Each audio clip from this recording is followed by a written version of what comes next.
Folks, you see how tender that is? Just falls right off the bone.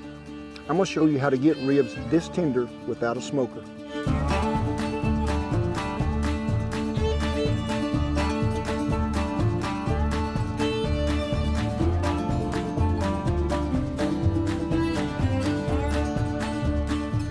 Hey, thank y'all for stopping by the wagon. And a question I get so many times is when I'm doing a rib video or something, man, if I live in an apartment, I can't do this. Or I'm going camping and I sure would like to cook some ribs, but I don't have a smoker. Folks, we have got you fixed up because this is probably one of my most favorite ways to cook ribs. And I cooked them this way on ranches forever and ever. And all I had was a Dutch oven and a grate to put over the fire. And you can cook ribs just as good as you want to. They'll be so tender, fall off the bone.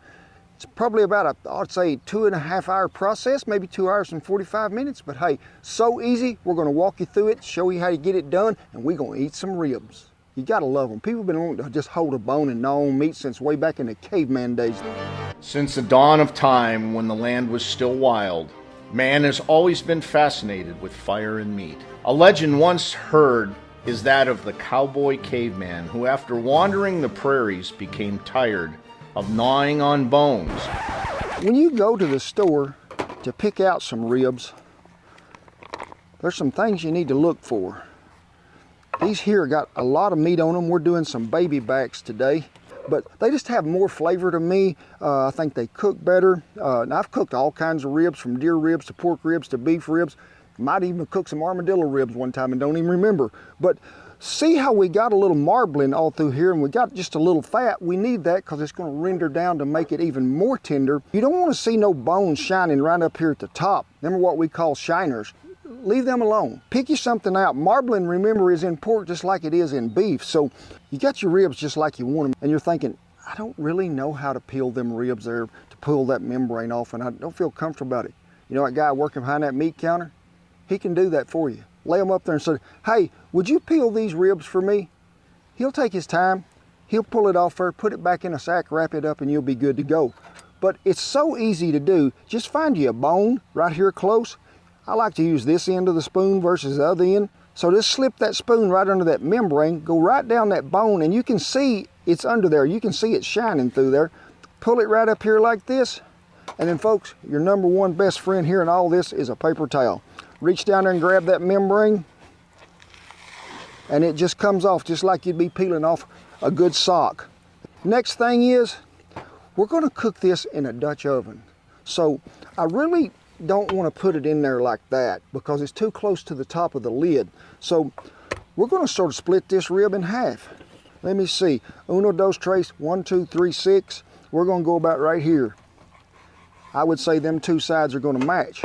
Now, if you're in an apartment and you want to do this, okay, first, get you a full pan that is disposable. Get you a wire rack and put in there that'll fit in it, and you can lay your whole rack of ribs on it. You don't have to split them.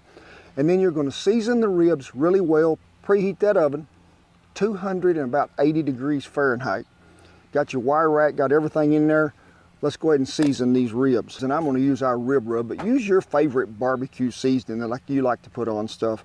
I like a base that's got a little brown sugar in it, but also has some cumin, some chili powder, something like that. That's why I'm going with this. And for better coverage, always start up here at the top, pretty high. You'll get a better coverage on it.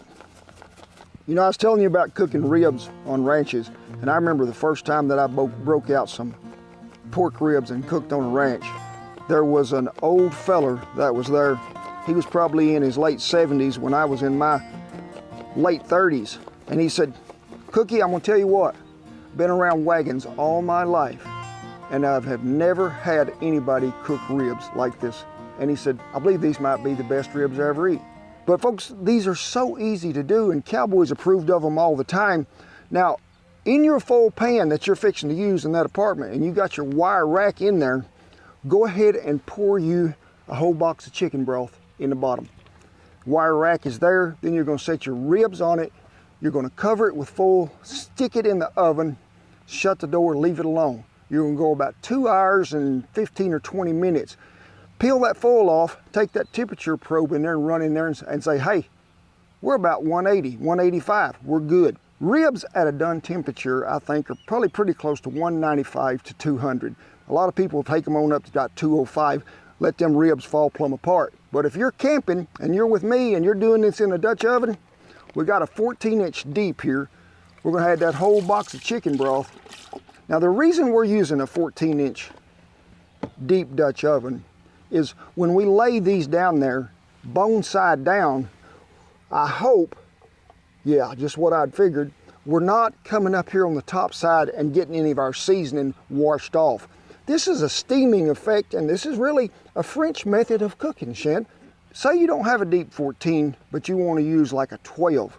So cut your ribs into thirds and see what's going to fit in your oven before you ever put your chicken broth in there. And if you're using a smaller oven, it's probably just going to take about 3/4 of a box of that chicken broth. So you don't want it to ever come up on top. Now, when this got a lid on it and it's cooking, it's steaming these ribs, making them tender. Now, for you folks that ain't got no Dutch oven and you still want to do this when you're camping, get you a big old stew pot. Just lay them down in there, put you some chicken broth in there, put the lid on it, let it steam. Just get it to sort of a good low boil and just let it sit there and boil till you see all that meat pull from that bone on both ends of them ribs.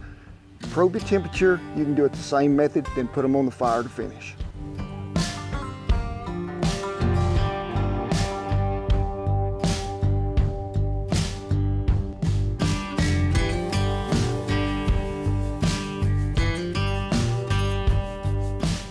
So you see me get me a shovel full of coals out there, sift the ash. I had done placed the trivet on the ground. And folks, this is a little different than cooking bread because we can put coals directly under this. Sure, we're on a tall trivet, but we're gonna put coals all around the bottom, load the top up. Not much wind today in southwest Oklahoma, so we won't have to rotate too much. But out here, this is probably gonna take, I'd say, hour and 20 minutes, hour and 30 minutes, something like that. Now, when we're cooking this, check the level of that chicken broth as you go along. We want it to come up to them ribs to where it's facing right at the top of them, not cover them, but right at the top of them edges. Make sure that you maintain that because as you're cooking along, you will lose some of that. We're gonna come to, probably say like a low boil for about an hour and 30, hour and 40 minutes.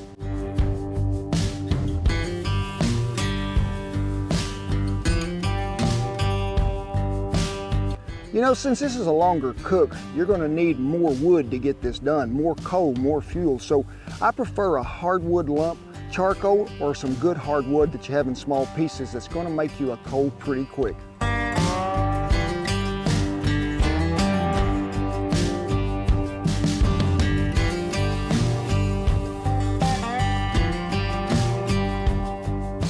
Supposed to be about 108 degrees. We started about 6:30 this morning.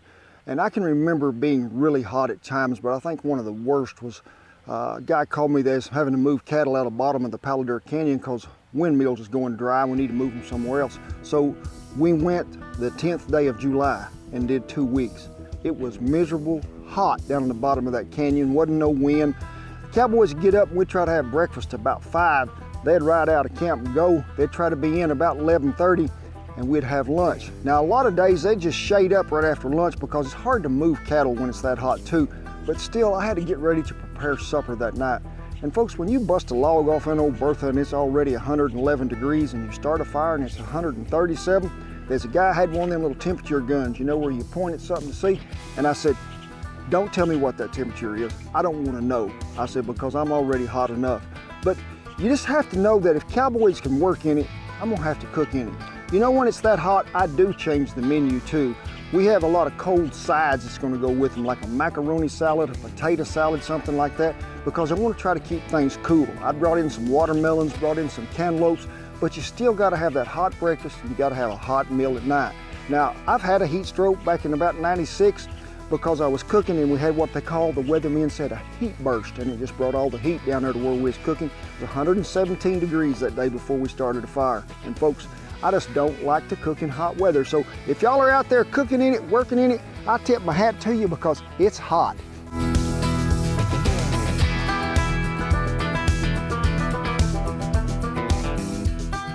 Been on about an hour and 20 we have, so let's see what's happening in here. We're beginning to get some pretty good color. Hold on there, lid. Don't hit a bone. We are at 180. we're gonna finish up over here on this grill. So let me get this thing ready to go. We got us some cherry wood and a little mesquite in there. I don't want a raging hot fire with the flames licking out here this tall. I want a pretty good bed of coals, but a little flame, because we're going to be flipping these ribs back and forth to get us some good color. Now, if you're doing this in the house, we've pulled them out of there, we've probed it, we're about 180 to 185. Take that foil off of them. Meanwhile, turn that oven temp up to about 350. Go ahead and season them ribs just a little more right there on top. We want to just make sure that we're getting some of that good color now. So slip them back in the oven, shut the door. Probably going to go about, I'd say maybe 20 minutes at the most. You just want to get some good color to it, but you want to bring that internal temp up to about 200, 202.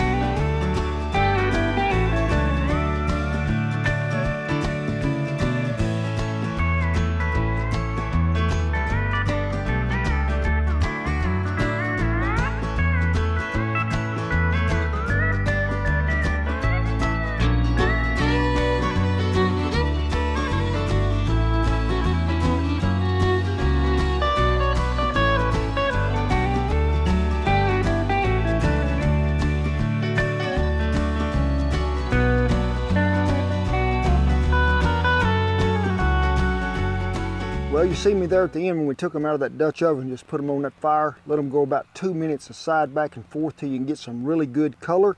And then you can baste them with some barbecue sauce, or you can just leave them alone, serve them just like it is. But I guarantee you they're tender when we cut them there. But I've had some really good help today. Magie, where you at? Mage, there you are. Thank you for helping out. Now I'm gonna get me a bite, and I want you to know how tender these ribs are. They're tender. To me, folks, one of the best way. Hang on, Shannon. To me, this is one of the best ways that you can cook ribs, really, if you really want tender ribs. And hey, easy as it can be, remember you can do them when you're camping, you can do them in your house, you can do them in your apartment. Well, I'd like to thank y'all for joining us today, because we had a good time. The pups was a little hot. There it was. It's supposed to be about 108 in this old corner today, but it is with pride and privilege and honor that I tip my hat to all the servicemen and women and all the veterans that have kept that old flag flying above camp there. We appreciate and commend you all. We do. The rest of you, come on in here. You're sweaty. I'm sweaty. I'm gonna give you a big old sweaty hug. God bless you each and every one, and I'll see you down I Ain't Got No Smoker Best Rib Trail. You know, because this is a longer cook, you don't want out of, them are hard words. But when you're looking at ribs, Cletus says he likes ribs. See through? Yep.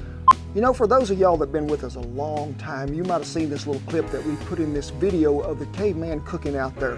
Now, we had a great time with that, and that was over 7 years ago it was.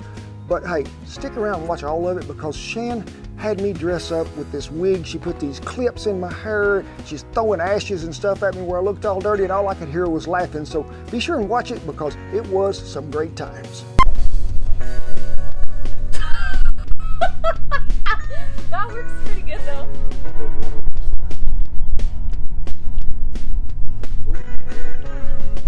Just people, you run the camera. Do people know what I have to put up with? Beat, get out of the shot. Come here.